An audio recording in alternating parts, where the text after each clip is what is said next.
सांदीपनि आश्रम को गए और वहां पर विद्या अध्ययन करे, लग जाते हैं भगवान।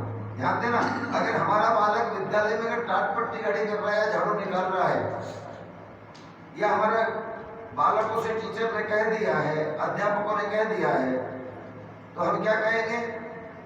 मार साहब ये छोरा के पैसा ना है, ये टाट पट्टी घड़ी करके थोड़ी आए, भटने आए हो। जबकि वो आज विद्यालय में उसी का काम कर रहा है, वो दूसरे का काम नहीं कर रहा। गुरु सांदीपनि सुबह से मनुष्य को क्या करना चाहिए और शाम तक मनुष्य को क्या करना चाहिए, क्या क्या कर्म करना चाहिए और कैसे करना चाहिए, ये सारी विद्या भी सिखाते थे। अक्षर ज्ञान, अंक ज्ञान के साथ साथ जीवन जीने की कला सिखाते थे।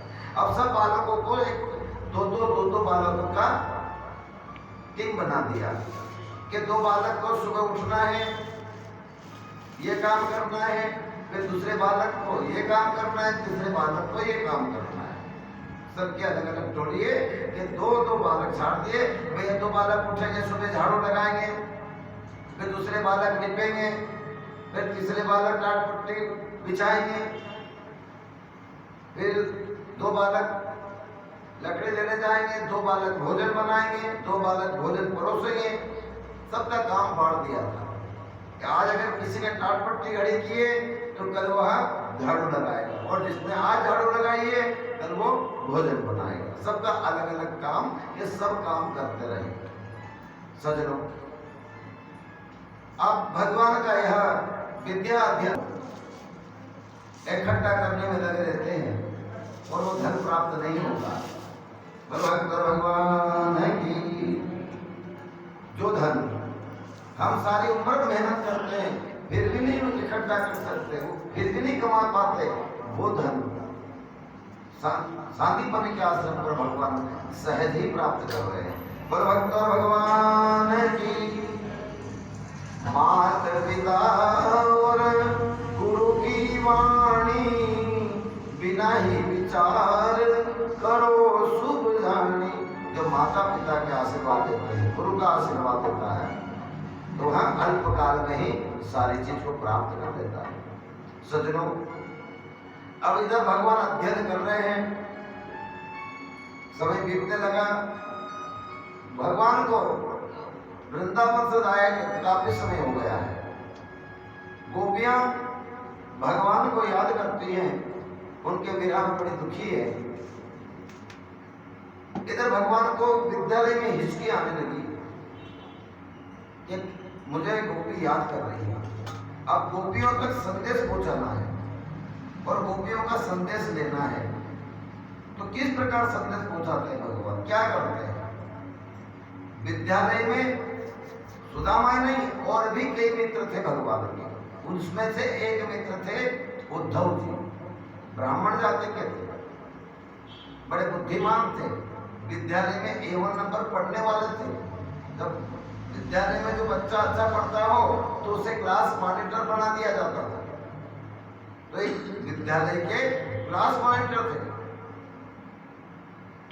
अहंकार था इनको कि मैं विद्यालय में सबसे अच्छा पढ़ने वाला हूं, मेरी इतनी बुद्धि किसी की है नहीं।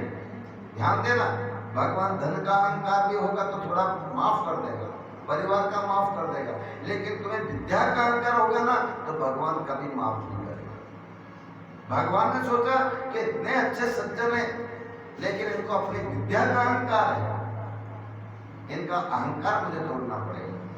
भगवान उद्धव जी का अहंकार तोड़ना चाहते हैं और गोपियों के पास में संदेश पहुंचाना चाहते हैं। उद्धव जी को बुलाया। ध्यान देना, किसी से काम करवाना हो तो क्या करेंगे, उसकी बड़ी कर तो करना, ओ भाई तुम तो घना अच्छा हो, तुम्हारा बिगड़ तो कहीं काम ही नहीं हो रही।